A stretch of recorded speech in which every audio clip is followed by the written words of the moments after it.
Pengeluaran orang Indonesia untuk game daring mencapai 6,4 miliar rupiah per hari. Ini menunjukkan besarnya potensi ekonomi dari pasar game tanah air. Sayangnya, kue ekonomi ini sebagian besar masih dikuasai game buatan luar negeri. Kerelaan orang Indonesia mengeluarkan uangnya untuk game sedikit banyak tergambar lewat jajak pendapat Litbang Kompas pada 10 hingga 13 November 2025.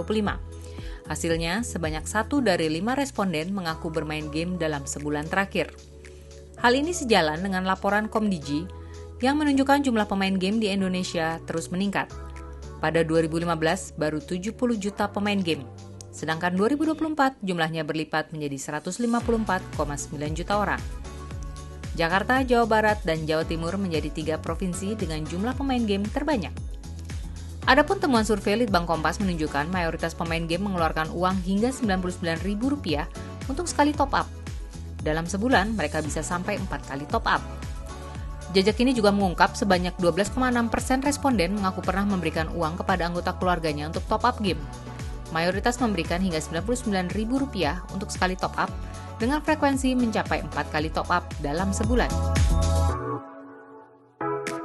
Tim jurnalis mendata harian Kompas menghitung pengeluaran orang Indonesia untuk game mencapai 6,4 miliar rupiah per hari. Nilai ini dari pajak pertambahan nilai perdagangan melalui sistem elektronik atau PPN PMSE yang disetor ke negara.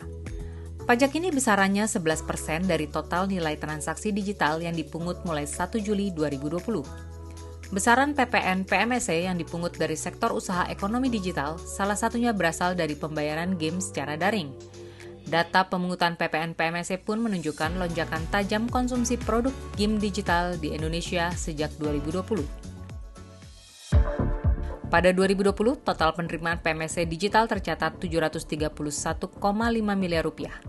Dari jumlah tersebut, estimasi kontribusi produk game yakni sekitar 4,06% dari total PMSE digital atau setara Rp29,7 miliar rupiah nilai pajak.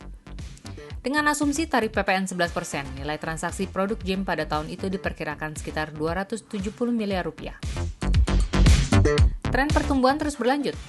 Hingga November 2025, penerimaan PMSE digital tercatat setara Rp9,19 triliun.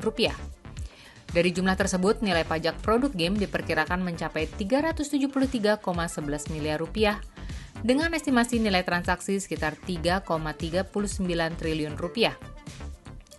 Meski laju pertumbuhan mulai melambat, nilai ekonomi transaksi tetap meningkat. Direktur Game Kementerian Ekonomi Kreatif Luat Siombing menilai hitungan itu masuk akal.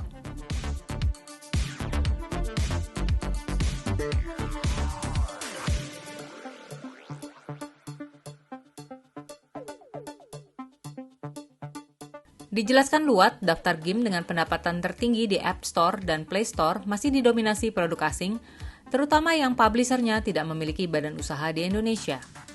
Ia memperkirakan kontribusi pengembang lokal saat ini tidak lebih dari 2,5% dari nilai transaksi sekitar $2 miliar AS pada 2024. Meski demikian, tidak semua belanja pemain otomatis mengalir ke luar negeri.